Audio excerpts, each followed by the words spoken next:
व्याख्यामुद्रां करसरसिजैः पुस्तकं शङ्खचक्रे विप्रद्भिन्नस्फटिकरुचिरे पुण्डरीके निषण्णः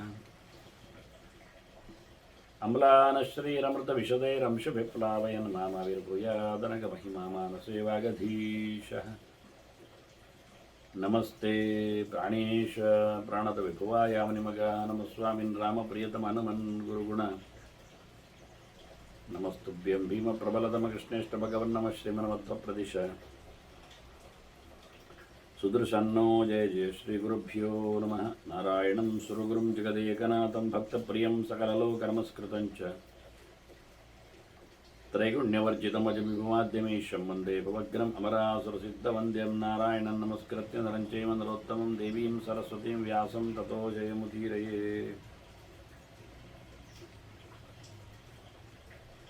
ವೇದವ್ಯಾಸರ ಮಹಾಭಾರತದ ಚಿಂತಕರಿಗೆ ವಂದನೆಗಳು. ಶಾಂತಿ ಪರ್ವದ 426ನೆಯ ಪ್ರವಚನ. ಪರಾಶರರ ಗೀತೆ, ಅವರು ಹೇಳಿದ ಮಾತುಗಳು ಜನಕರಾಜನಿಗೆ ಮನುಷ್ಯನಿಗೆ ಅತ್ಯಂತ ಪ್ರಶಸ್ತವಾದದ್ದು. ಸಾಧನೆಯಲ್ಲಿ ಶ್ರೇಯಸ್ಸಿಗೆ ಅದು ತಪಸ್ಸು ಅನ್ನುವ ಹಾಗೆ ಅದನ್ನು ಪ್ರತಿಬಿಂಬಿಸ್ತಾರೆ ಅನೇಕ ಮಾತುಗಳಲ್ಲಿ, ಅನೇಕ ಆಯಾಮಗಳಲ್ಲಿ. ಹಿಂದೆಯೂ ತಪಸ್ಸಿನಿಂದಲೇ ಜಗತ್ತಿನ ಉಗಮಗಳಾದದ್ದು ಅಂತ ನಾವು ಶ್ರುತಿಯಲ್ಲಿ ನೋಡ್ತೇವಲ್ಲ. ಸತಪಸ್ತಪ್ತ್ವ ಹೇಳಿಕೊಂಡು ಸೈದಂ ಸರ್ವಮಸೃಜತ ಅಂತ, ಸತಪೋ ತಪ್ಯತ ಬಹುಶ್ಯಾಂ ಪ್ರಜಾ ಏಯೇತಿ ಅಂತ. ಹಾಗಾಗಿ ಈ ಮಾತುಗಳನ್ನೇ ಗಟ್ಟಿಯಾಗಿ ಹೇಳ್ತಾ, ಪ್ರಜಾಪತಿ ಪ್ರಜಾ ಪೂರ್ವಂ ಅಸೃಜತ ತಪಸಾ ವಿಭು. ಭಗವಂತ ಪ್ರಜಾನಾಂ ಪಾಲನಾದ್ ವಿಷ್ಣು ಪ್ರಜಾಪತಿ ರೀತೀರಿತ ಅಂತ ಅರ್ಥ ಮಾಡಿದಾಗ, ಭಗವಂತ ಈ ಜಗತ್ತಿನ ಸೃಷ್ಟಿಯಲ್ಲಿ ಆಲೋಚನೆ ಮಾಡಿದ್ದಾನೆ. ತಪಸ್ಸಿನಿಂದಲೇ ಜಗತ್ತಿನ ಸೃಷ್ಟಿಯಾದದ್ದು. ಯಸ್ಯ ಜ್ಞಾನಮಯಂತವಃ ಅಂತ ಭಗವಂತನಲ್ಲಿ ಆಗುವಾಗ ಈ ಸಾಧನೆಯ ಇಲ್ಲ ಸಲ್ಲದ ಚಿಂತನೆಗಳ ಗತೆಯಲ್ಲಿ ಅಲ್ಲ. ಅದು ಇಚ್ಛಾ ಮಾತ್ರ ಪ್ರಭೋ ಸೃಷ್ಟಿ ಅಂತ. ಭಗವಂತ ಯೋಚನೆ ಮಾಡಿದಾಗ ಆಗುವಂಥದ್ದು. ಅದೊಂದು ಹೊಸತಲ್ಲ, ನಿತ್ಯವಾದದ್ದು. ಆದರೆ ಅದು ಲೋಕದಲ್ಲಿ ಮುಂದೆ ಬರುವವರಿಗೆ ಸಾಧನೆಯಾಗಬೇಕೆನ್ನುವ ನೆಲೆಯಲ್ಲಿ ಅವನು ಮಾಡಿ ತೋರಿಸಿದ್ದು. ಯಾವುದನ್ನು ಆಲೋಚನೆ ಯದೇವ ವಿದ್ಯೆಯಾ ಕರೋತಿ ಅಂತ ಹೇಳಿದಾಗ, ಯಾವುದೇ ಯೋಚನೆ ಇಲ್ಲದೆ, ಅರಿವು ಇಲ್ಲದೆ ಆಗುವಂಥದ್ದಲ್ಲ ಕರ್ಮ. ಆಕ್ಸಿಡೆಂಟಲಿ ಎನ್ನುವುದಿಲ್ಲ. ಬುದ್ಧಿಪೂರ್ವಕವಾದ ಪ್ರಯತ್ನಶೀಲತೆಯಲ್ಲಿ ಬರತಕ್ಕಂತಹ ಕ್ರಿಯೆಗಳು ಅಂತ ಅರ್ಥ ಮಾಡಲಿಕ್ಕೋಸ್ಕರ. ಮುಂದೆ ಚತುರ್ಮುಖನೂ ಹಾಗೆ. ಅವನಿಗೂ ಕೇಳಿದ್ದೇನು ಬಂದ ತಕ್ಷಣ 2 ಅಕ್ಷರ ತ ಪ.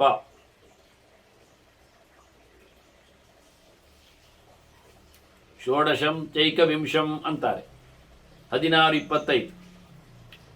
ಇದನ್ನಿಟ್ಟುಕೊಂಡು ನಾನು ಅಕ್ಷರ ಸಮೀಕ್ಷೆಯಲ್ಲಿ ಕೆಲವು ಐಟಮ್ಸ್ಗಳನ್ನು ಬರೆದಿದ್ದೇನೆ. ಅಂದರೆ ಮೊದಲ ಬಾರಿಗೆ ಅಕ್ಷರಗಳಿಗೆ ಸಂಖ್ಯೆಯನ್ನು ಕೊಟ್ಟು ಅದನ್ನು ಗಮನಿಸುವಂತೆ ದೇವರು ಮಾಡಿದ ರೀತಿ. ವರ್ಷೇಶು ಚ ಅಂತ ಹೇಳ್ತಾ ಷೋಡಶ ಚೈಕವಿಂಶಂ ಅಂತ, 16 ಮತ್ತು 25 ಅಂತ. ವ್ಯಂಜನಾಕ್ಷರದಲ್ಲಿ ಪ ಎನ್ನುವುದು ಚೈಕ ಏಕವಿಂಶ, 21, 25 ಅಲ್ಲಿ 25 ಇರುವುದು. ಯಾವುದು ವ್ಯಂಜನಗಳು ಕಾದಿಂದ ಮಾದವರೆಗೆ. ಹಾಗಾಗಿ ಕಕಾರದಿಂದ ಶುರುವಾಗುವಾಗ 21ನೇ ಅಕ್ಷರ ಪ, ಆನಂತರ ಷೋಡಶಾಕ್ಷರ 16ನೇದ್ದು ತ. ಅಂದ ತ ಮತ್ತು ಪ ಇದೆರಡನ್ನು ಅವನಿಗೆ ಕೇಳಿಸಿಕೊಟ್ಟ ಅಂತೇಳಿ ತಪಃ ಅಂತ ಮಾಡಲಿಕ್ಕೆ ಶುರು ಮಾಡಿದ್ದಾನೆ ಚತುರ್ಮುಖ. ಹಾಗಾಗಿ ಚತುರ್ಮುಖನು ಈ ಜಗತ್ತನ್ನು ಸೃಷ್ಟಿ ಮಾಡುವಾಗ ತಪಸ್ಸನ್ನು 100 ವರ್ಷಗಳ ಕಾಲ ಬ್ರಹ್ಮನ ತನ್ನ ಆಸನದಲ್ಲಿ, ಪದ್ಮಾಸನದಲ್ಲಿ ಇದ್ದುಕೊಂಡೇ, ಭಗವಂತನ ಹೊಕ್ಕುಳು ಕಮಲದಲ್ಲಿ ಇದ್ದುಕೊಂಡೇ ಆತ ಮಾಡಿದ್ದ. ಹಾಗೆಯೇ ಪ್ರಜೆಗಳನ್ನು ಸೃಷ್ಟಿ ಮಾಡುವಾಗಲೂ ಮಾತ್ರ ಅಲ್ಲ, ಅದರಲ್ಲಿ ಎಕ್ಸ್ಕ್ಲೂಸಿವ್ಲಿ ಬ್ರಾಹ್ಮಣರ ಸೃಷ್ಟಿಯಲ್ಲಿಯೂ ವೇದಜ್ಞರ ಸೃಷ್ಟಿಯಲ್ಲಿ, ವಿಪ್ರರ ಸೃಷ್ಟಿಯಲ್ಲಿ ಭಗವಂತನ ಎಚ್ಚರವನ್ನು ಸಂಪಾದನೆ ಮಾಡುವವರ, ವೇದಕ್ಕೆ ಬೆಲೆ ಕೊಡುವವರ, ವೇದಪುರುಷನಾಗಿ ಚತುರ್ಮುಖ ಅಂಥವರನ್ನು ಸೃಷ್ಟಿ ಮಾಡಿದ್ದ ತಪಸ್ಸಿನಿಂದಲೇ.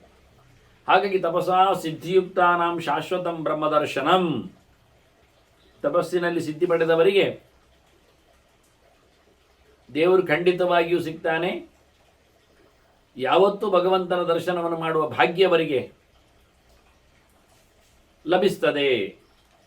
ಅಂದರೆ ಮೋಕ್ಷವನ್ನು ಪಡಿತಾರೆ, ನಿರಂತರ ದೇವರ ದರ್ಶನ ಆಗ್ತದೆ.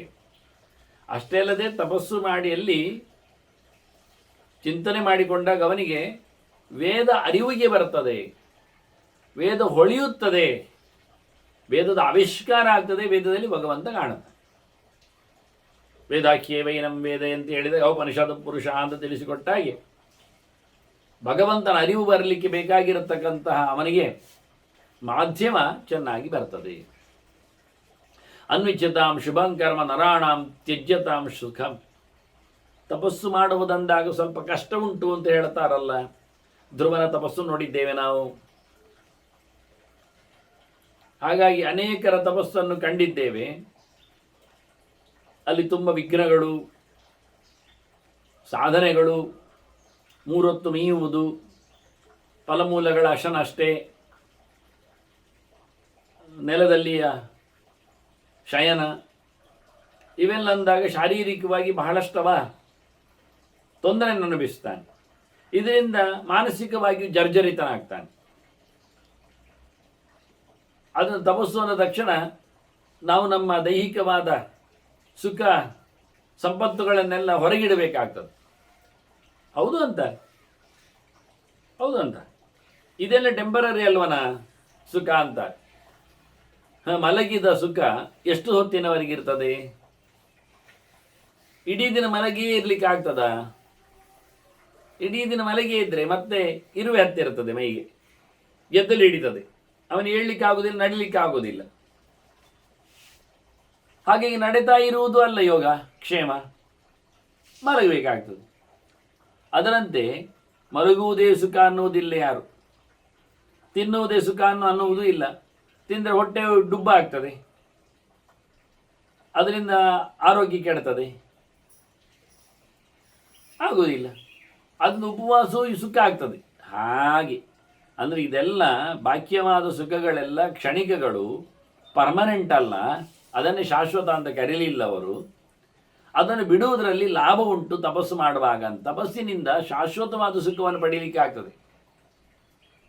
ನೀರು ನಮಗೆ ಬಾಯಾರಿಕೆ ಆಗಿದೆ ಅಂದಾಗ, ಕುಡಿದರೆ ಖುಷಿಯಾಗ್ತದೆ ಎನ್ನುವುದಿದ್ದಾಗ, ನಾನು ಖುಷಿಯನ್ನು ಕಳ್ಕೊಳ್ಳುವುದಿಲ್ಲ ಅಂತ ಹೇಳಿಕೊಂಡು ಬಾವಿ ಹತ್ತಿರ ಹೋಗಿ ಹಗ್ಗ ಕೊಡಪಾನಕ್ಕಾಗಿ ಕೆಳಗೆ ಬಿಡುತ್ತೇನೆ ಅಂತೇಳಿ ಬಿಟ್ಟು ನೀರಿಗೆ ಮುಟ್ಟಿದ ನಂತರ ನಾನು ಎಳೆಯುವುದಿಲ್ಲ ಅಂತ ಹೇಳಿದರೆ ಯಾಕೆ? ಅದು ಭಾರ ಉಂಟು, ಮತ್ತೆ ನನಗೆ ಕಷ್ಟ ಆಗ್ತದೆ, ರಟ್ಟೆ ಪೊಳಿತದೆ, ನಂದು ಸರಿ ಇಲ್ಲ ಆಗ್ತದೆ. ಹಾಗಾದರೆ ಬಾಯಾರಿಕೆ ಕತೆ ಅಂತ. ನೀರು ಕುಡಿದರೆ ಸುಖ ಆಗ್ತದೆ, ನೀರಡಿಕೆಯು ದುಃಖವನ್ನು ಕೊಡುತ್ತದೆ.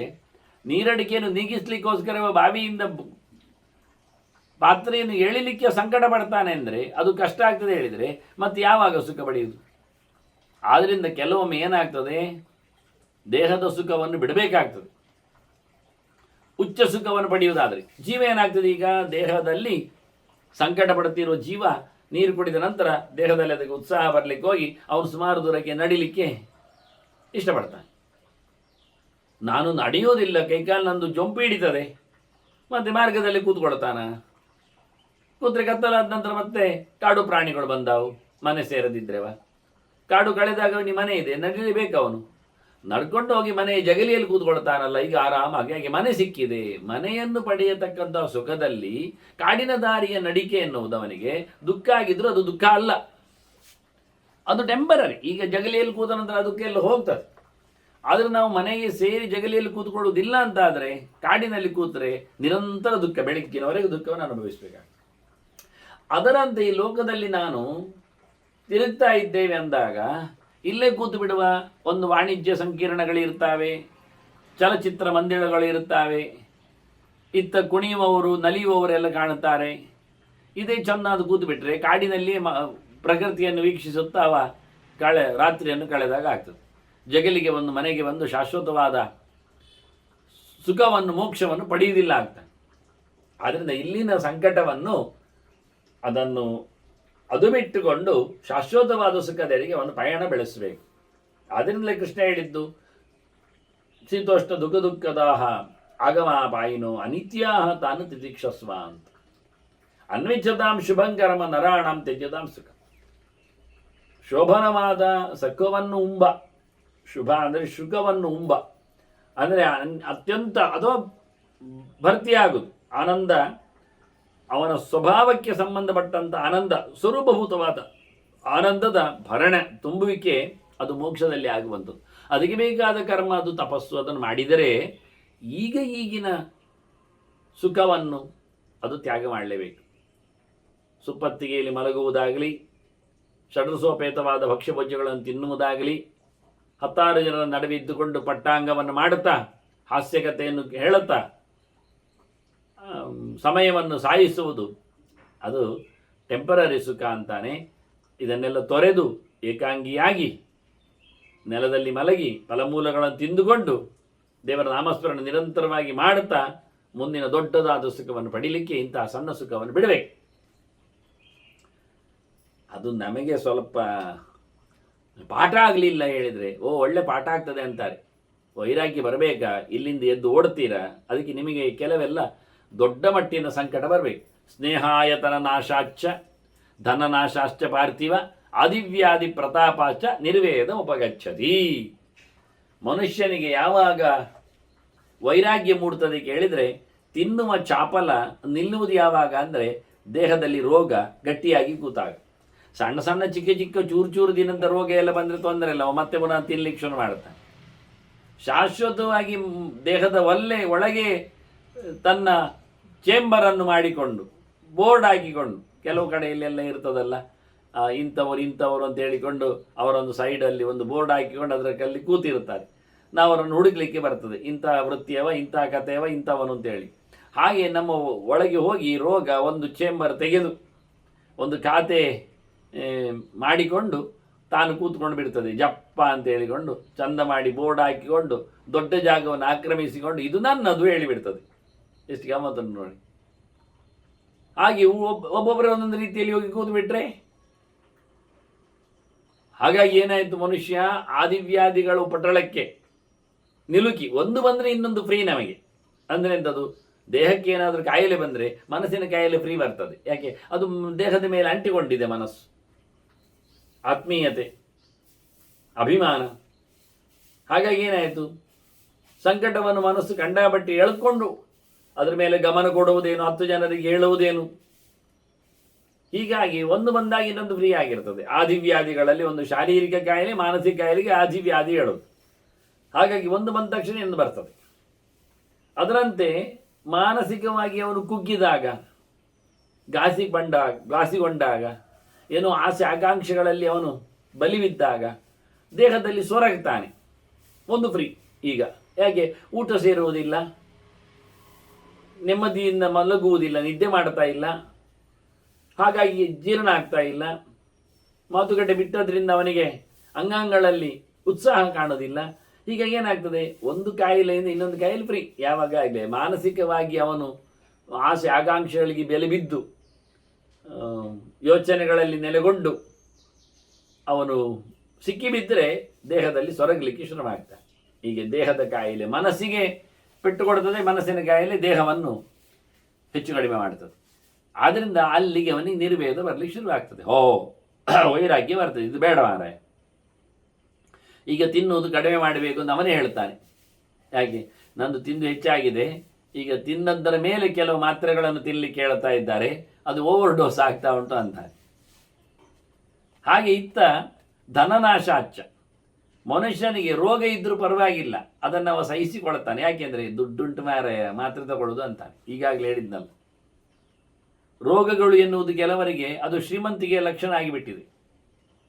ಕೆಲವು ರೋಗಗಳಿಗೆಲ್ಲ ಶ್ರೀಮಂತರೇ ತಾಣರು, ಅದು ಅಲ್ಲೇ ಕಾದೆ ತೆಗೆದದ್ದು. ಶ್ರೀಮಂತ ರೋಗ ಅಂತಲೇ ಹೆಸರು ಅದಕ್ಕೆ. ಈಗ ಸಕ್ಕರೆ ಕಾಯಿಲೆ, ಶುಗರ್ ಅಂತಾರೆ, ಅದು ಸುಮಾರಾಗಿ ಶ್ರೀಮಂತರದ್ದು. ಯಾಕೆ, ಅದು ತಿಂದು ಹೆಚ್ಚಾಗಿದೆ ಅವರದ್ದೇ. ಹಾಗಾಗಿ ಅವರದನ್ನು ಹೆಚ್ಚು ತಿನ್ನುವುದು ಹೌದು, ಮತ್ತು ಅದನ್ನು ಕಂಪ್ರೆಸ್ ಮಾಡಲಿಕ್ಕೆ ಕೆಲವು ಟೆಕ್ನಾಲಜಿಗಳನ್ನೆಲ್ಲ ಬಳಸ್ತಾರೆ ಕೊನೆಗೆ. ಆದ್ದರಿಂದ ದೇವರು ಮೊದಲಿಗೆ ದುಡ್ಡು ಖಾಲಿ ಮಾಡ್ತಾನಂತೆ. ದುಡ್ಡು ಖಾಲಿ ಆದಾಗ ಮನುಷ್ಯನಿಗೆ ತಿನ್ನುವುದು ಕಮ್ಮಿ ಆಗ್ತದೆ, ತಿನ್ನುವುದು ಕಮ್ಮಿ ಆದಾಗ ರೋಗಗಳು ಕಮ್ಮಿ ಆಗ್ತದೆ. ಹಾಗೆ ನಿಜವಾಗಿ ದುಡ್ಡನ್ನು ಕಳಿಸಿದಾಗ ಮನುಷ್ಯನಿಗೆ ಅಯ್ಯೋ ಅನ್ನಿಸ್ತದೆ, ಅದು ತನ್ನಷ್ಟಕ್ಕೆ ವೈರಾಗ್ಯ ಮೂಡುತ್ತದೆ, ಬೇಡ ಇನ್ನು ಎಲ್ಲ ಕಾಣ್ತದೆ. ಕಾಣಬೇಕು ಅಂದಾನೆ ದೇವರು. ರೋಗ ಕೊಟ್ಟು ನೋಡ್ತಾನೆ, ದುಡ್ಡು ತೆಗೆದು ನೋಡ್ತಾನೆ. ಅದಕ್ಕೂ ಮೊದಲು ಅವನಿಗೆ ಬೇಕಾದವರನ್ನೆಲ್ಲ ಕಳುಹಿಸ್ತಾನೆ. ಸ್ನೇಹಾಯ ಧನನಾಶಾಚ್ಚ, ಅವನ ಪ್ರೀತಿಗೆ ಪಾತ್ರರಾದವರು ಯಾರೆಲ್ಲ ಇದ್ದಾರೆ ಅವರನ್ನೆಲ್ಲ ದೂರ ಮಾಡ್ತಾನೆ, ಅವರನ್ನೆಲ್ಲ ಕಸಿದುಕೊಳ್ತಾನೆ, ಅವರನ್ನೆಲ್ಲ ಸಾಯುವಂತೆ ಮಾಡ್ತಾನೆ. ಅವನಿಗೆ ಮನೆ ಮಠ ಮಂದಿರ ಮಾರು ಎಲ್ಲ ಇಲ್ಲದಂತೆ ಮಾಡ್ತಾನೆ. ಹಾಗಾಗಿ ಯಾವುದೇ ಸುಕ್ಕು ಸೂರು ಇಲ್ಲದೇ ಇದ್ದಾಗವ ಬೀದಿಗೆ ಬೀಳಬೇಕಾಗ್ತದೆ. ಆಗ ತನಗೆ ಯಾರು ಇಲ್ಲ ಎನ್ನುವುದು ಗೊತ್ತಾದಾಗ ದೇವರು ಬೇಕು ಅಂತ ಹೇಳ್ತಾನೆ.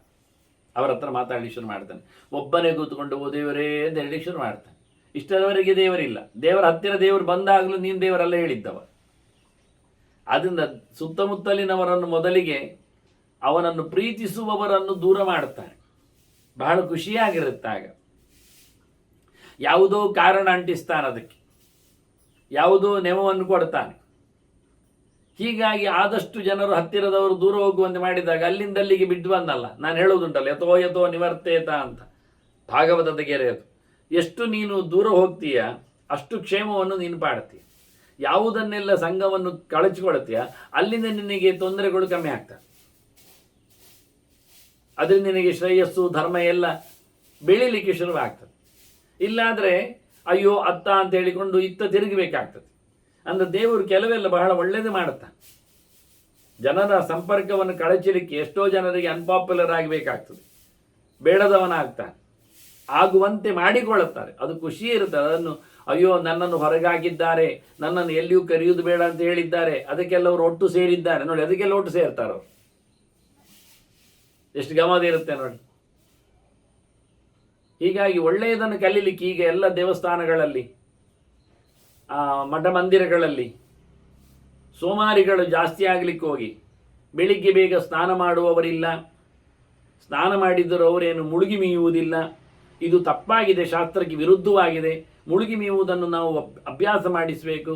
ಕಡ್ಡಾಯವಾಗಿ ಒಂದು ಹೊತ್ತಾದರೂ ಒಬ್ಬ ಮೀಲೇಬೇಕು ಮುಳುಗಿ. ಇದನ್ನೆಲ್ಲ ಮಾಡಿಸಲಿಕ್ಕೆ ನಾವೆಲ್ಲ ಒಟ್ಟು ಸೇರುವುದೇ ಇಲ್ಲ. ಬೀದಿ ದೀಪಗಳನ್ನು ಚೆನ್ನಾಗಿ ನಿರ್ವಹಿಸಬೇಕು. ದಾರಿಗೆ ಬೇಕಾದಷ್ಟು ಮಣ್ಣು ಕಲ್ಲೆಲ್ಲ ಹಾಕಿ ಚೆಂದ ಮಾಡಬೇಕು. ಸುತ್ತಮುತ್ತಲಿದ್ದ ಕಸ ಕಡ್ಡಿಗಳನ್ನೆಲ್ಲ ತೆಗೆಯುವ ಕೆಲಸ ಆಗಬೇಕು. ಇದಕ್ಕೆ ಯಾರೂ ಒಟ್ಟಾಗುವುದಿಲ್ಲ, ಸರ್ಕಾರದ ರಾಜಕಾರಣಿಗಳು. ಅದೇ ಸಂಬಳ ಹೆಚ್ಚು ಮಾಡಬೇಕು. ಎಲ್ಲರೂ ಬಂದಾಯ್ತಲ್ಲಿ ಆಗ ಆವತ್ತು. ಅದಕ್ಕೆ ಕೂಡಲೇ ಟರಾವು ಪಾಸ್ ಆಗ್ತದೆ ಬೇಗ. ಅದು ಹೆಚ್ಚೆಚ್ಚು ಖುಷಿ ಖುಷಿ ಆಗ್ತದೆ ಆಗ. ಅದು ಎಷ್ಟು ಯಾವಾಗಿಂದ ಇಂಪ್ಲಿಮೆಂಟ್? ನಾಳೆಯಿಂದಲೇ ಶುರುವೇ ನೋಡಿ ಹೇಗೆ ಉಂಟು.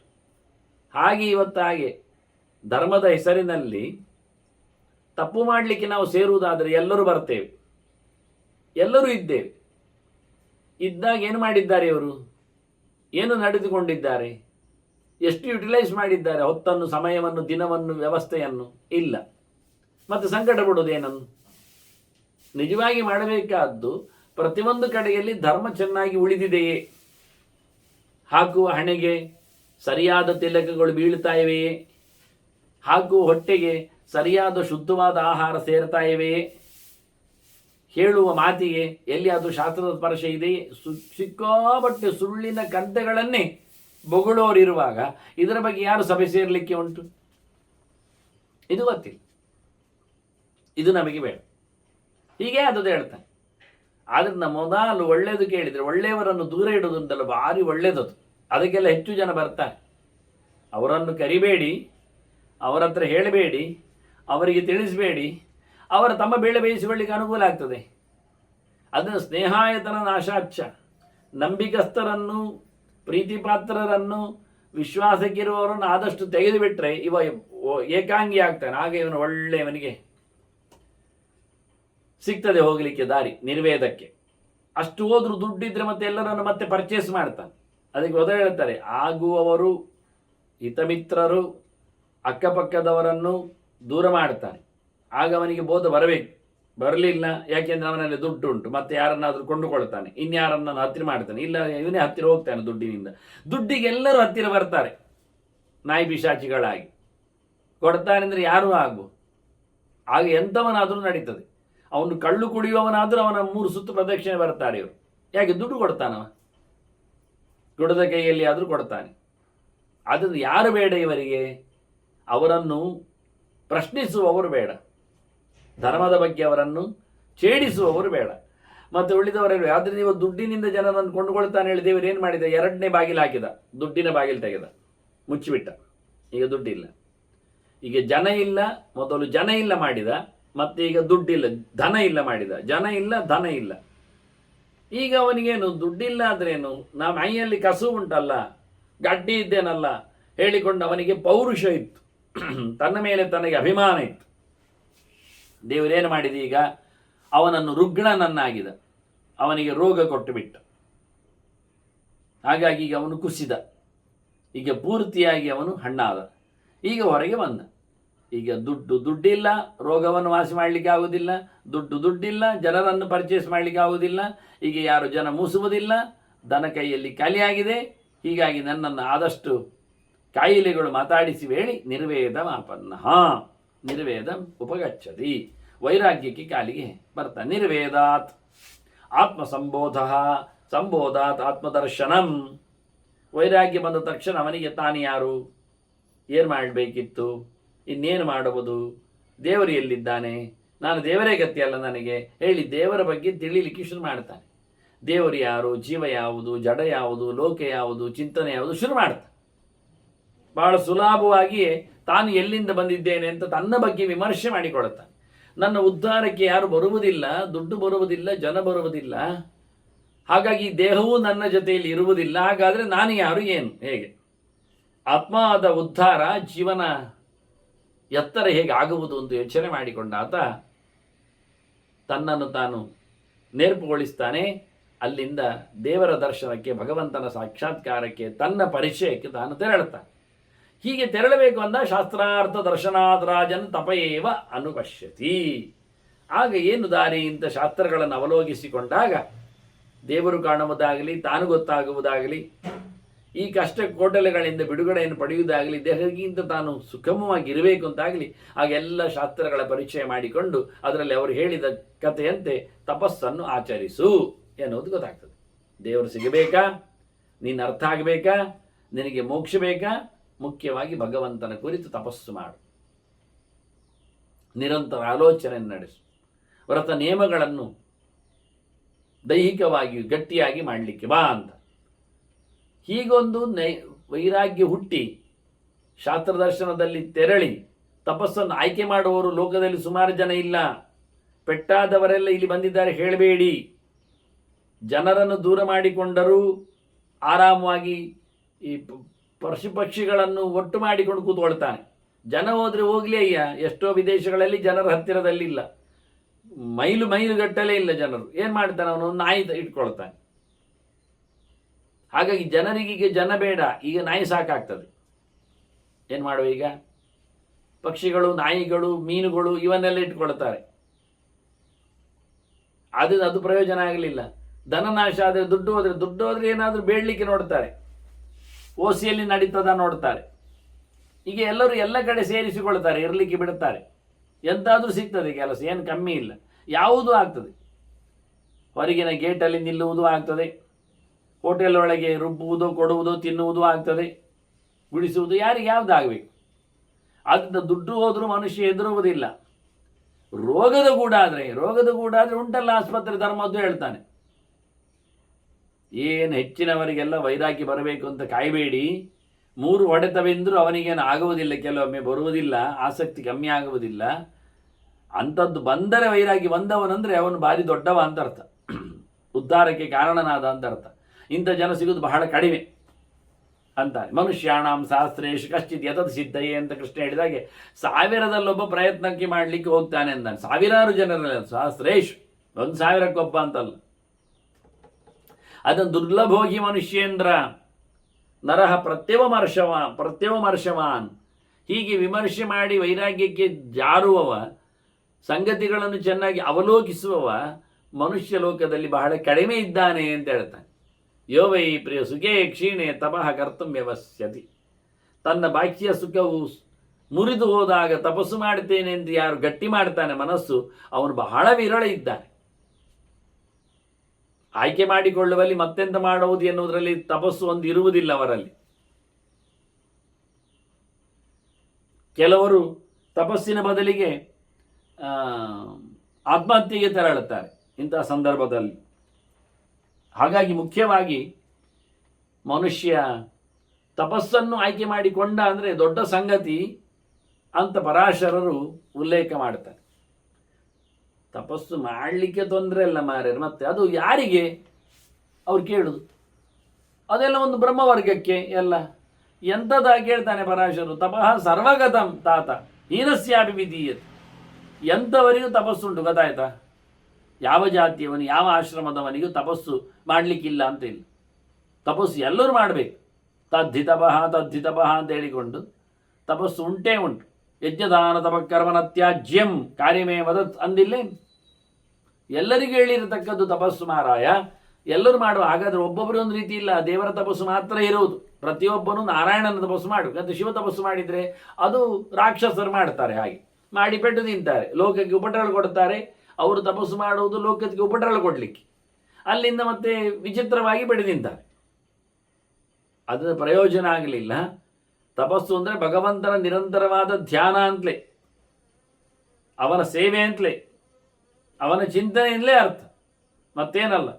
ನಾರಾಯಣ ಪರಾವೇದ, ನಾರಾಯಣ ಪರಂತಪಃ, ನಾರಾಯಣ ಪರಾಯೋಗ, ನಾರಾಯಣ ಪರಕ್ರಿಯಾ, ವಾಸುದೇವ ಪರಂ ಜ್ಞಾನಂ, ವಾಸುದೇವ ಪರಂತಪಃ, ಎಷ್ಟು ಕಡೆಯಲ್ಲಿ ಬೇಕಂತದ್ದು. ಹೀಗಾಗಿ ಭಗವಂತನ ಬಗ್ಗೆ ಎಚ್ಚರ ಆಗುವುದು ಬಹಳ ಕಡಿಮೆ ಜನಕ್ಕೆ. ಅಂಥ ಎಚ್ಚರ ಯಾವ ಜಾತಿಯವನು ಯಾವ ಹಂತದಲ್ಲಿಯೂ ಯಾರು ಎಲ್ಲಿಯೂ ಮಾಡಲಿಕ್ಕೆ ಉಂಟು. ಬಡವನಿಗೂ ಹೇಳಿದ್ದಾರೆ, ಶ್ರೀಮಂತನಿಗೂ ಹೇಳಿದ್ದಾರೆ, ಜ್ಞಾನ ದುರ್ಬಲನಿಗೂ ಹೇಳಿದ್ದಾರೆ, ಭಕ್ತಿ ಕಥೆ ಇಲ್ಲದವನಿಗೂ ಹೇಳಿದ್ದಾರೆ. ಅದು ಉಂಟಾಗಲಿಕ್ಕೆ ಒಟ್ಟು ಜಿತೇಂದ್ರಿಯಸ್ಯ ದಾಂತಸ್ಯ ಸ್ವರ್ಗಮಾರ್ಗ ಪ್ರವರ್ತಕಂ, ಅದು ಅವನಿಗೆ ಬಿಡುಗಡೆ ಕೊಡುವಂಥದ್ದು, ಮೋಕ್ಷಕ್ಕೆ ಅನುಕೂಲವಾಗುವಂಥದ್ದು. ಇಂದ್ರಿಯಗಳ ನಿಗ್ರಹ ಮಾಡಿಕೊಂಡು ಭಗವಂತನ ಚಿಂತನೆದೆಡೆಗೆ ಸಾಗುವವನಿಗೆ ನಿಜವಾಗಿ ತಪಸ್ಸು ಅತ್ಯಂತ ಶ್ರೇಯಸ್ಕರವಾದದ್ದು. ಹಾಗಾಗಿ ತಪಸ್ಸೇ ಹಿಂದಿನವರು ಮಾಡಿಕೊಂಡು ಬಂದು ಬೆಳಗಿತ್ತು. ಯಾರೆಲ್ಲರೂ ವಸ್ತುಗಳು, ರುದ್ರರು, ಆದಿತ್ಯರು, ಅದರಂತೆ ಮರುತ್ತುಗಳು, ಅಶ್ವಿನಿ ದೇವತೆಗಳು, ಪಿತೃಗಳು, ಸಾಧ್ಯರು, ಸಿದ್ಧರು, ಇನ್ನು ಹೇಳುವುದಾದರೆ ಯಕ್ಷ ರಾಕ್ಷಸ ಗಂಧರ್ವರು, ಅಗ್ನಿಯ ಪಾಳೆಯದವರು, ಇವರೆಲ್ಲರೂ ಸಹ ಅಧಿಕೃತವಾಗಿ ತಪಸ್ಸನ್ನು ಮಾಡ್ತಾನೆ. ಎತ್ತರ ತರವನ್ನು ಪಡೆದವರು ಸಂಸಿದ್ಧಾ ತಪಸಾಹ ತಾತ ಏಚಾನ್ಯ ಸ್ವರ್ಗವಾಸಿನ, ಮೇಲಿನ ಲೋಕದವರು, ಅಧಿಕಾರದಲ್ಲಿರುವವರು, ಆನಂದವನ್ನು ಉಣ್ಣುವವರು, ಇವರೆಲ್ಲ ತಪಸ್ಸಿನ ಸಾಧನೆಯಿಂದಲೇ ತಮ್ಮ ಎತ್ತರ ತರವನ್ನು ಮೈಗೂಡಿಸಿಕೊಂಡಿದ್ದಾರೆ. ಅಲ್ಲಿಯವರು ಮಾತ್ರ ಅಂತಲ್ಲ, ಮರ್ತ್ಯಲೋಕೇಚ ರಾಜಾನಃ ಏಚಾನ್ಯೇ ಗೃಹಮೇಧಿನಃ, ಎಷ್ಟು ರಾಜರು, ರಾಜಋಷಿಗಳು ಕಾಡಿಗೆ ತೆರಳಿ ಮುಂದಿನ ತಮ್ಮ ಸಾಧನೆಗಾಗಿ ತಪಸ್ಸನ್ನು ಆಯ್ಕೆ ಮಾಡಲಿಲ್ಲ. ಅವರಿಗೇನು ಅರಮನೆ ಅದು ಬೇಡ ಆಯಿತೆ, ಅಥವಾ ದುಡಿದ್ದಾರೋ, ಅಥವಾ ಅವರಿಗೆ ಶಕ್ತಿ ಸಾಮರ್ಥ್ಯಗಳು ಇಲ್ಲವಿತ್ತೋ? ಹಾಗಲ್ಲ. ಮುಂದಿನ ದೊಡ್ಡ ಮಟ್ಟಿನ ವ್ರತ ಅದು ಅಂತ ಹೇಳಿಕೊಂಡು ಪ್ರತಿಯೊಬ್ಬರು ರಾಜರು ಅಲ್ಲದೆ ಗೃಹಮೇಧಿನ ಅಂತಾನೆ. ಎಷ್ಟೋ ಗೃಹಸ್ಥರು ಸಹ ಕಾಡಿಗೆ ತೆರಳಿ ತಪಸ್ಸನ್ನು ಆಯ್ಕೆ ಮಾಡಿದ್ದಾರೆ, ನಡೆಸಿಕೊಂಡಿದ್ದಾರೆ. ಇದೆಲ್ಲ ವಂಶದ ಪರಂಪರೆಯಲ್ಲಿ ಮಹಾಕುಲೇಶು ದೃಶ್ಯಂತೆ ತತ್ಸರ್ವಂ ತಪಸ್ಸ ಫಲಂ. ದೊಡ್ಡವರಿಗೆ ಸಿಗುವ ಎಲ್ಲವೂ ಸಹ ಸಾಧ್ಯತೆಗಳು ಅದು ತಪಸ್ಸಿನಿಂದ ಆಗುವಂಥದ್ದು. ಅದು ತಪೋ ಮೇ ಹೃದಯಂ ಸಾಕ್ಷಾತ್ ಎನ್ನುವುದಾಗಿ ಭಗವಂತನ ಅದನ್ನು ಅತ್ಯಂತ ತನಗೆ ಪ್ರಿಯ ಅಂದಿದ್ದಾನೆ. ಹೃದಯಂ ಪ್ರಿಯ ಮುಚ್ಚಿತ್ಕಂ, ನನಗೆ ತುಂಬ ಇಷ್ಟ ಸಾಧನೆಯಲ್ಲಿ, ಯಜ್ಞದಾನ ತಪಸ್ಸಿನಲ್ಲಿ. ಯಜ್ಞ ಅದು ಸಂಪತ್ತಿನ ವಿನಿಯೋಗದಲ್ಲಿ ಸೇರಿತ್ತು. 10 ಜನರು ಸೇರಬೇಕು. ದಾನವೂ ಸಂಪತ್ತಿನಲ್ಲೇ ಸೇರ್ತದೆ, ಅದಕ್ಕೆ ಯೋಗ್ಯರ ಆಯ್ಕೆಗಳು ಬೇಕಾಗ್ತದೆ. ಆದರೆ ತಪಸ್ಸಿಗೆ ಯಾರು ಬೇಕಾಗಿಲ್ಲ. ಒಬ್ಬನೇ ನಿಂತು ಮಾಡಬಹುದಾದಂತಹ ತ್ರಿಕರ್ಮದಲ್ಲಿ ಪ್ರಧಾನವಾದ ಕರ್ಮ ತ್ರಿಕರ್ಮಗರ ತರತಿ ಜನ್ಮ ಮೃತ್ಯು ಅಂತ ಹುಟ್ಟು ಸಾವುಗಳನ್ನು ದಾಟಲು ಬೇಕಾಗಿರತಕ್ಕ ಅತ್ಯಂತ ಪ್ರಶಸ್ತವಾದ ಒಂದು 3ರಲ್ಲಿ ಒಂದು ಕರ್ಮ ಅಂದರೆ ಅದು ತಪಸ್ಸು. ಅದನ್ನು ಎಲ್ಲರೂ ಮಾಡಿದ್ದಾರೆ. ತಪಸ್ಸಿನಿಂದ ಎಲ್ಲವೂ ಎಲ್ಲರಿಗೂ ಸಿಗ್ತದೆ. ಕೇಳ್ತಾನವು ಏನು ಸಿಗುವುದಿಲ್ಲ ಅಂತ. ಉಡುಗೆ ತೊಡುಗೆಗಳು, ವಸ್ತ್ರಭೂಷಣಗಳು, ಬಗೆ ಬಗೆಯ ಏನು ಆವತ್ತೇ ಹೇಳ್ತಾನೆ. ಹೇಳುವಾಗಲೇ ಪರಾಶರರೇ ಕೌಶೇಯದ್ದು ಅಂತ ಹೇಳಿಕೊಂಡು, ಪೀತಾಂಬರ ಅಂತ ತಿಳಿಸ್ತಾನೆ, ರೇಷ್ಮೆ ಉಡುಗೆ ಅಂತ ಹೇಳ್ತಾನೆ, ಅಂದರೆ ಇವತ್ತು ಈಗ ಬಂದದ್ದು ಬಟ್ಟೆಯ ವಿನ್ಯಾಸಗಳು, ಅದರ ಇನ್ವೆನ್ಷನ್ಸ್ಗಳು ಅಲ್ಲೇ ಅಲ್ಲ, ಈ ಯಾವ ಕಾಲದಲ್ಲಿ ಉಂಟು. ಹಾಗಾಗಿ ಒಳ್ಳೆಯ ಬಟ್ಟೆ ಬರೆಗಳು, ಆಭರಣಗಳ ನಾಕುವುದು ಅದೊಂದು ಜೋಶ್ ಅಂತೇಳಿ, ಅದೊಂದು ವಿಚಿತ್ರ ಅಂತೇಳಿ ಅಲ್ಲ. ಆಭರಣಗಳು ಹಿಂದಿನವರು ಎಲ್ಲ ಕಡೆಗೆ ಧರಿಸ್ತಾ ಇದ್ರು. ಒಂದು ಕೈಯಲ್ಲಿ 3-4 ಕಡೆಯಲ್ಲಿ ಆಭರಣಗಳಿದ್ದವು, ಬೇರೆ ಬೇರೆ ಹೆಸರುಗಳಿಂದ. ಕಂಕಣ, ತೋಳಬಂದಿ, ಅಂಗದ, ಕೇಯೂರ ಅಂತ ಹೇಳಿಕೊಳ್ಳುವ ಮೂಲ. ಹಾಗೆ ಕಂಠ ಮಾಲೆ, ನೆಕ್ಲೆಸು, ಅದೇ ಕಂಠಸೂತ್ರ, ಕಂಠಮಾಲೆ, ಹಾರ, ಇಳಿಬಿದ್ದ ಮಾಲೆಗಳು, ಹಾಗೆ ಜುಟ್ಟಿಗೆ ಕಟ್ಟಲಿಕ್ಕೆ, ಕಿವಿಗೆ ಕರ್ಣಭೂಷಣ, ಇನ್ನೂ ಬಹಳಷ್ಟಿದ್ದವು. ಕರ್ಣ ಪೂರ ಅಂತ ಒಂದಿತ್ತು, ಕಿವಿ ಮುಚ್ಚುವಂತೆ ಆಗುವ ಒಂದು ಬಂಗಾರ. ಕೇಳುವುದಿಲ್ಲಲ್ಲ, ಕೇಳುತ್ತೆ ಜನರಿಗೆ, ಅದಕ್ಕೆ ವ್ಯವಸ್ಥೆ ಉಂಟು. ಹಾಗೆ ಭುಜಕೀರ್ತಿ, ತೋಳಿನ ಮೇಲೆ ಹಾಕುವಂಥದ್ದು, ಕಾಲ ಕಡಗಗಳು, ಮಂಜೀರ, ಓಡ್ಯಾಣ, ವಂಕಿ, ಪಟ್ಟಿ, ಎಷ್ಟೆಲ್ಲ ಆಭರಣಗಳ ಹೆಸರುಗಳು. ಇದೆಲ್ಲ ಇದೆಲ್ಲ ಮುಂದೆ ಬಂದದ್ದು, ಮೆಲ್ಲಕ್ಕೆ ಮಾಡಿಕೊಂಡದ್ದು ಏನೂ ಅಲ್ಲ. ಎಲ್ಲ ಆಭರಣಗಳ ಚಿಂತನೆಗಳು ಇವೆಲ್ಲ ಸಿಗುವಂಥದ್ದು ತಪಸ್ಸಿನಿಂದ ಅಂತಾನೆ. ತಪಸ್ಸು ಮಾಡಿದವರಿಗೆ ಸಿಗುವಂಥದ್ದು ಹೊರತು ಮತ್ತೇನೆಲ್ಲ ಆಭರಣದ ಪ್ರಾಪ್ತಿಯಾಗಲಿ, ವಾಹನದ ಕಥೆ ಆಗಲಿ, ಊಟದ ವ್ಯವಸ್ಥೆ ಆಗಲಿ, ಕುಡಿಯಲು ಬೇಕಾದ ಸೊತ್ತುಗಳಾಗಲಿ, ಅದಕ್ಕೆ ಬೇಕಾಗಿರತಕ್ಕಂಥ ಶಕ್ತಿ, ಆರೋಗ್ಯವಾಗಲಿ, ಹಾಗೆ ಇರಬೇಕಾಗಿರತಕ್ಕ ದೊಡ್ಡ ದೊಡ್ಡ ಮಟ್ಟಿನ ಮನೆಗಳು, ಅರಮನೆಗಳು, ಉದ್ಯಾನಗಳು, ಪ್ರಾಸಾದಗಳು, ಉಪ್ಪರಿಗೆಗಳು, ತೋಪುಗಳು, ತೋಟಗಳು, ಗದ್ದೆಗಳು, ಇವೆಲ್ಲವೂ ಸಿಗುವಂಥದ್ದು. ಅದರೊಟ್ಟಿಗೆ ನಿದ್ದೆ, ಮಲಗಬೇಕಾದ ಹಾಸಿಗೆ, ಜೊತೆಯಲ್ಲಿ ಬೇಕಾಗಿರತಕ್ಕ ಹೆಂಡತಿ ಆಗಲಿ, ಭೃತ್ಯರಾಗಲಿ, ಮಕ್ಕಳಾಗಲಿ, ಎಲ್ಲವೂ ಸಹ ತಪಸ್ಸಿನ ಫಲ ಅಂತ. ನೀವು ಪರಾಶರ ಹಿಂದೆ ಮಾಡಿದ್ದರ ತಪಸ್ಸಿನ ಫಲವನ್ನು ಇವತ್ತು ಉಣ್ತಾನವ. ಪ್ರತಿ ಜನ್ಮದಲ್ಲಿ, ಪ್ರತಿ ಕಡೆಯಲ್ಲಿ ಪ್ರತಿಯೊಬ್ಬರು ಮಾಡಲೇಬೇಕಾಗಿರತಕ್ಕ ಕೆಲಸ ಇದು. ಅಭಿಪ್ರೇತಾನಿ ಸರ್ವಾಣಿ ಭವಂತಿ ಶುಭಕರ್ಮಿಣ.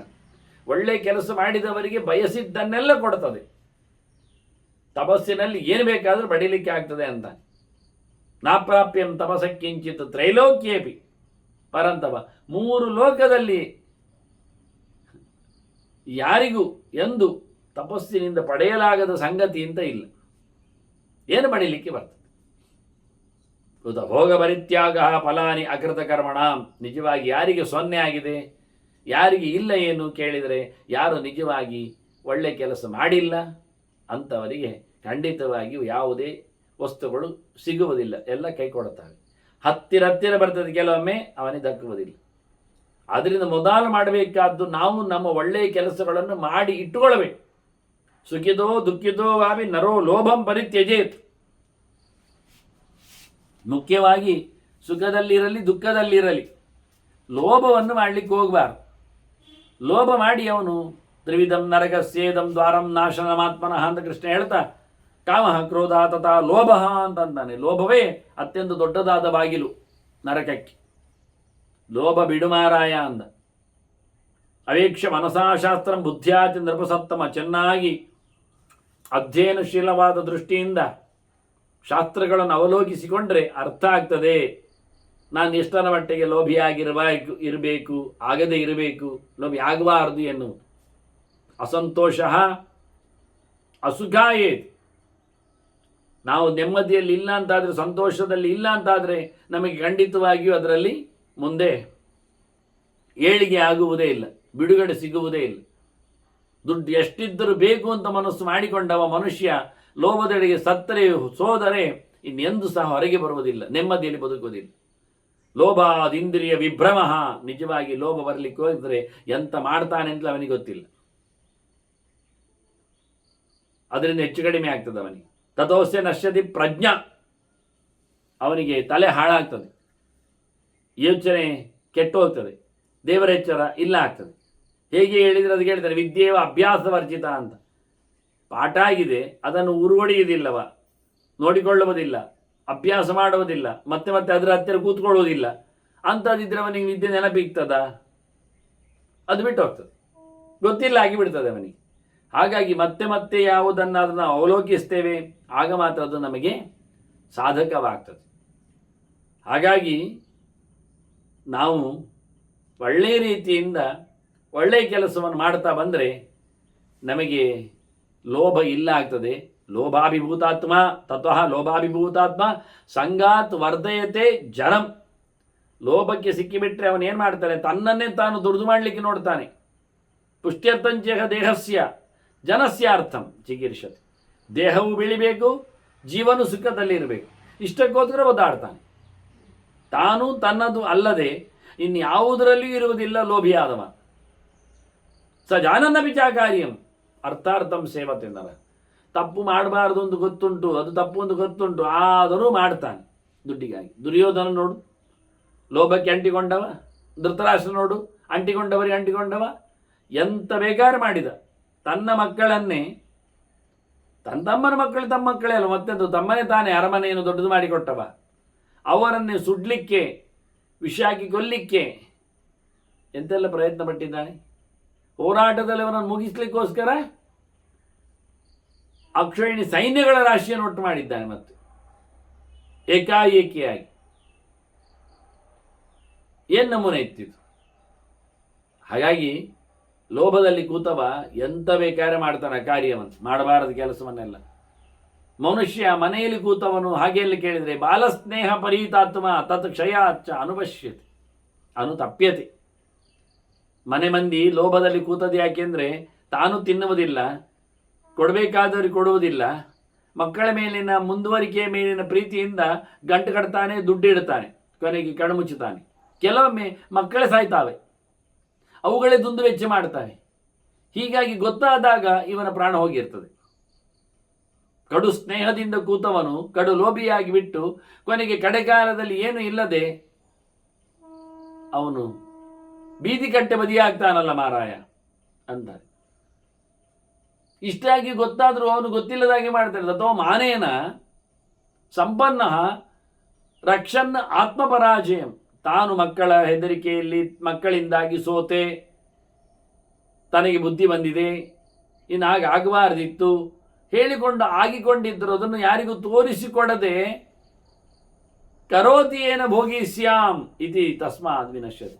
ಮತ್ತೆ ಪುನಃ ಗಮ್ಮತ್ತಲ್ಲಿ ಇರಲಿಕ್ಕೆ ನೋಡ್ತಾನೆ, ಪ್ಯಾಚ್ ಮಾಡಿಕೊಳ್ಳಿಕ್ಕೆ ನೋಡ್ತಾನೆ, ಸತ್ತೇ ಹೋಗ್ತಾನೆ, ಹಾಳಾಗಿ ಹೋಗ್ತಾನೆ. ಮನುಷ್ಯ ಯಾವತ್ತಾಗಿ ಇದು ಕಪಟದಲ್ಲಿ ಬದುಕ್ತಾನೆ, ಮತ್ತೆ ತೋರ್ಪಡಿಕೆಯಲ್ಲಿ ಇರ್ತಾನೆ. ಅದರಿಂದ ಅತ್ಯಂತ ವೈರಿ ಅನಿಸಿಕೊಂಡ ಲೋಭವನ್ನು ದೂರದಲ್ಲಿಡ್ಲಿಕ್ಕೆ ಒಳ್ಳೆ ಪ್ರಜ್ಞೆ ಅವನಲ್ಲಿ ಜಾಗೃತ ಆಗಬೇಕು. ಇಲ್ಲ ಆದರೆ ಪ್ರಜ್ಞೆ ಹಾಳಾಗ್ತದೆ.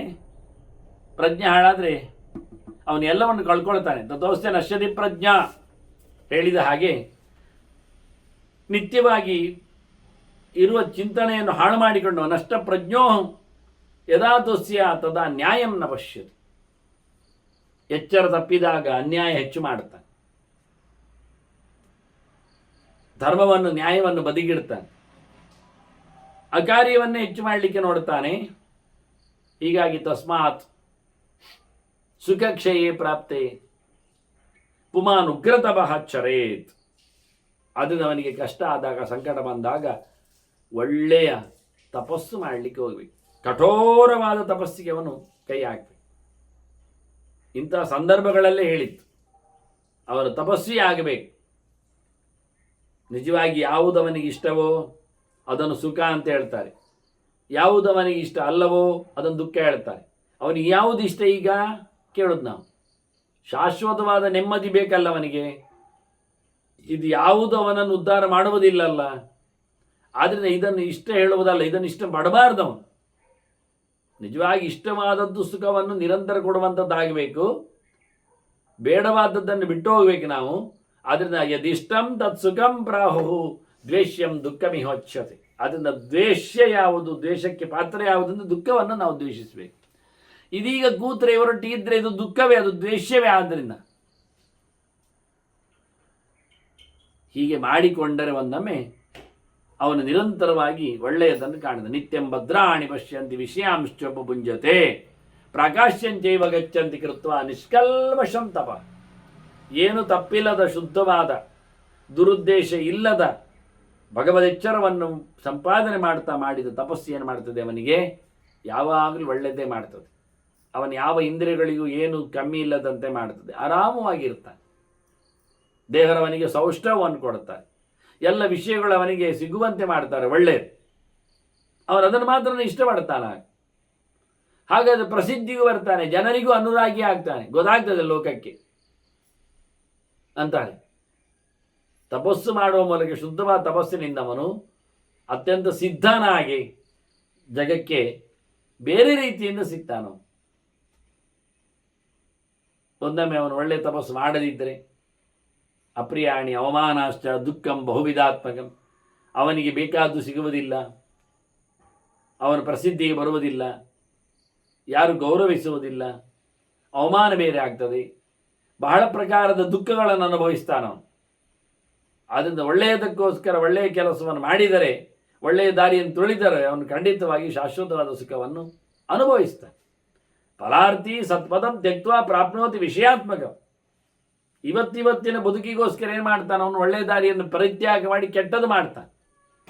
ಇದರಲ್ಲಿ ಶೈನ್ ಆಗ್ಲಿಕ್ಕೆ ನೋಡ್ತಾನೆ, ಆದರೆ ಪ್ರಯೋಜನ ಇಲ್ಲ ಆಗ್ತದೆ.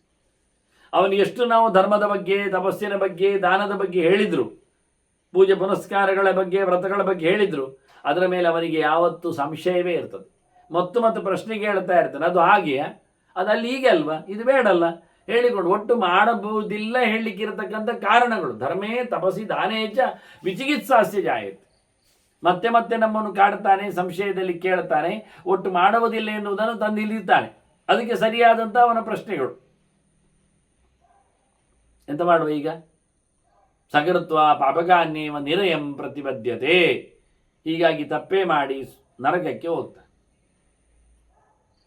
ಎಲ್ಲರೂ ತಪಸ್ಸು ಮಾಡ್ತಾರೆ, ಆಗಲಿಲ್ಲ. ಎಲ್ಲರಿಗೂ ತಪಸ್ಸಿನ ಮೇಲೆ ಭರವಸೆಯೂ ಮೂಡಲಿಲ್ಲ. ಹೀಗೆ ಇಂಥವರು, ವಿಷಯದೆಡೆಗೆ ಸತ್ತವರು, ಸಾಗಿದವರು, ಅವರು ಖಂಡಿತವಾಗಿಯೂ ಲೋಕದಲ್ಲಿ ಬೆಳಗಿದರೂ ದೇವರೆಡೆಗೆ ಸಾಗುವುದಿಲ್ಲ. ಅವರಿಗೆ ಧರ್ಮದ ಬಗ್ಗೆ ಸಂಶಯ ಇರಲಾಗಿ ಒಳ್ಳೆಯ ರೀತಿಯಿಂದ ಮಾಡುವುದೇ ಇಲ್ಲ ಅವರು. ಸುಖೇತು ವರ್ತಮಾನೋಮಯಿ ದುಃಖೇ ವಾಪಿ ನರೋತ್ತಮ ಸುವೃತ್ತಾದ್ಯೋ ನ ಚಲತೆ ಶಾಸ್ತ್ರಚಕ್ಷು ಸಮಾನವ. ಯಾರು ಹೊತ್ತಗೆ ಹತ್ತಿರದಲ್ಲಿದ್ದು ದುಃಖ ಬರಲಿ ಸುಖ ಬರಲಿ ಸಾಧನೆಗಳಿಂದ, ಒಳ್ಳೆಯ ಕೆಲಸಗಳಿಂದ, ಸದಾಚರಣೆಯಿಂದ ದೂರ ಹೋಗುವುದಿಲ್ಲವ, ಅವನೇ ನಿಜವಾಗಿ ಒಳ್ಳೆಯವ ಅಂತ ಅರ್ಥ. ಅವ ದೊಡ್ಡ ಮನುಷ್ಯ. ತಪ್ಪು ದಾರಿಯನ್ನು ತುಳಿಲಿಕ್ಕೆ ಇಲ್ಲ. ಎಂಥದೇ ಆಗಲಿ, ಹೇಗೆ ಇರಲಿ, ಸುಖವಾಗಲಿ ಇಲ್ಲಿ ದುಃಖವಾಗಲಿ, ಆದರೆ ತಾನು ಮಾತ್ರ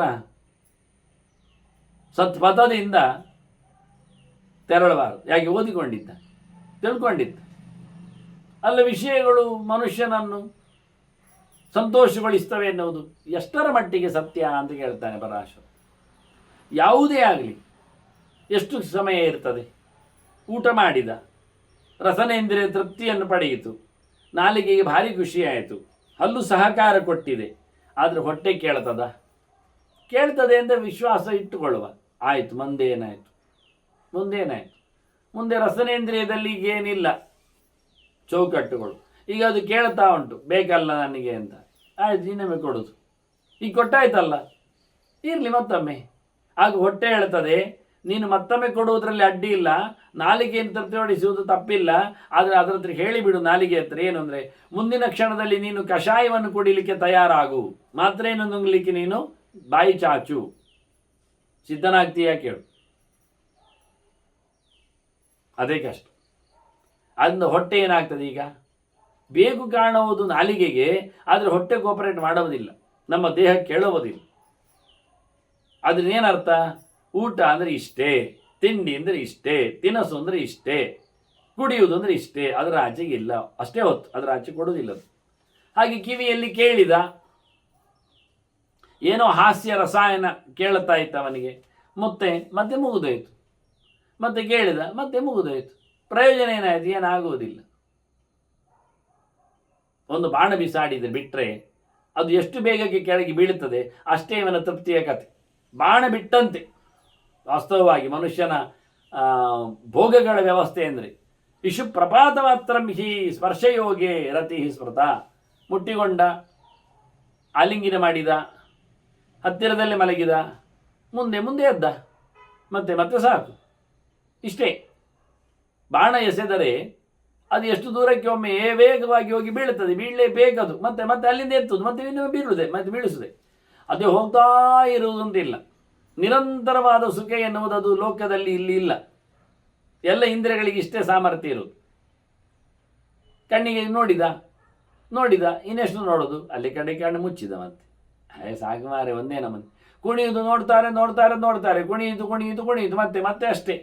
ಮತ್ತೆ ಇವನಿಗೆ ಕಣ್ಣು ಕುಣಿಲಿಕ್ಕೆ ಶುರು ಮಾಡ್ತದೆ, ಮഞ്ഞ ಅಂತ ಮೇಲೆ ಕೆಳಗೆ ಎಲ್ಲ ರೆಪ್ಪೆ ಆಗಲಿ ಶುರುವಾಗ್ತದೆ. ಕೊನೆಗೆ ಅವನಿಗೆ ಅಲ್ಲಿ ಕುಣಿಯುವವರಲ್ಲಿ 4 ಜನ ಇದ್ದರೆ 12 ಜನ ಕಾಣ್ತಾರೆ. ಅಲ್ಲಿಗೆ ಇರುವುದು 2 ಕಣ್ಣು, ಒಂದೊಂದಕ್ಕೆ ಒಂದೊಂದು ಕಂಡ್ರು 8 ಕಾಣಬಹುದಿತ್ತು, ಇವು 12 ಕಾಣ್ತವೆ. ಮೂಗು ಒಂದು ಕಣ್ಣಾಗಿದೆ ಅವನಿಗೆ ಮಧ್ಯದಲ್ಲಿ. ಮತ್ತೆ ಅಲ್ಲಿಂದ ಸ್ಕ್ರೀನ್ ತಪ್ಪಿಸಿ ಬಂದರೂ ಇವನಿಗೆ ಅದೇ ಕಾಣುವುದು, ಕಣ್ಣು ಮುಚ್ಚಿದ್ರೂ ಅದೇ ಕಾಣ್ತದೆ. ಎಂತ ವಿಚಿತ್ರ ನೋಡಿ. ಹೆದರಿಕೊಳ್ತಾನ ಮತ್ತೆ, ನಾನು ಬೇಡ ಹೇಳ್ತಾ ಇದ್ದೇನೆ ಮಾರೆ, ಅದೇ ಕಾಣ್ತಾ ಉಂಟಲ್ಲ, ಮತ್ತೆ ಎಂತ ಮಾಡೋದು. ಅಂದ ಕಾಣುವುದು ಇಷ್ಟೇ. ಅದರಾಚೆ ಮೂಸಿದ್ರೂ ಅಷ್ಟೇ, ಮೂಗಿಗೂ ಅಷ್ಟೇ, ಮತ್ತೇನಿಲ್ಲ ಅಂತಾನೆ. ಹಾಗಾಗಿ ಎಲ್ಲ ಇಂದ್ರಿಯಗಳು ಶ್ರವಣೇಚ ರಸನೆ, ದರ್ಶನೆ, ಗ್ರಹಣೆ, ಶ್ರವಣೇಚ ವಿಷಾಂಪತೆ, ಎಲ್ಲದಕ್ಕೂ ಬಾಣ ಎಸೆದ ಕಥೆಯಂತೆ ಇವನದ್ದು ಭೋಗದ ವ್ಯವಸ್ಥೆ. ಅದರ ಆಚೆಗಿಲ್ಲ. ಕ್ಷಣಿಕ ಮಾತ್ರ ಸುಖಕ್ಕೋಸ್ಕರ ಇವ ಯಾಕೆ ಸಾಯ್ತಾನೆ ಅಂತ ಕೇಳ್ತಾನೆ. ದೇಹವನ್ನು ಇಡೀ ಮಾರಿಬಿಟ್ಟಂತೆ ಆಗಿ ಹೋಗ್ತಾನಲ್ಲ. ಹಾಗಾಗಿ ಅವನಿಗೆ ಅರ್ಥ ಆಯಿತು, ಇಷ್ಟೇ, ತಿಂದರು ಇಷ್ಟೇ, ತಿರುಗಿದ್ರು ಇಷ್ಟೇ, ತೀಡಿದ್ರು ಇಷ್ಟೇ ಅಂತ ಹೇಳಿ ಗೊತ್ತಾಗಿ, ತದೋಸ್ಯ ಜಾಯತೆ ತೀವ್ರ ವೇದನ ತತ್ ಕ್ಷಯಾತ್. ಪುನಃ ಅದು ಅವನಿಗೆ ನಿಂತ ತಕ್ಷಣ ಮತ್ತೆ ಸಂಕಟ ಶುರು ಆಗ್ತದೆ. ಇಷ್ಟೇ ಮಾರ ತಿಂದದ್ದು, ಇನ್ನಾಗ್ತಾ ಇಲ್ಲ ಅಂತ. ಹಾಗಾಗಿ ಅವನಿಗೆ ಸಂಕಟ ಆಗಲಿಕ್ಕೆ, ವೇದನೆ ಬರಲಿಕ್ಕೆ ಶುರು ಮುಗಿದಾಗ. ಆದ್ದರಿಂದ ಇಲ್ಲಿ ಬುದ್ಧಿಮಂತ ಸಾಕು ಅಂತಾನೆ. ಬುಧಾಯೇ ನ ಪ್ರಶಂಸಂತಿ. ಈ ಸುಖವನ್ನು ತಿಳಿದವರು ಜ್ಞಾನಿಗಳು ಬೇಡ ಅಂತಾರೆ. ಮತ್ತೆ ಯಾರದನ್ನು ಸುಖ ಅಂತಾರೆ? ಮೋಕ್ಷಂ ಸುಖ ಮನುತ್ತಮಂ ಅಂತಾರೆ. ಅತ್ಯಂತ ಎತ್ತರದ ಸುಖ ಯಾವುದು ಕೇಳಿದರೆ ಮೋಕ್ಷ ಸುಖ. ಇಲ್ಲಿಂದ ಬಿಡುಗಡೆಯನ್ನು ಪಡೆಯುವುದೇ ದೊಡ್ಡತನ.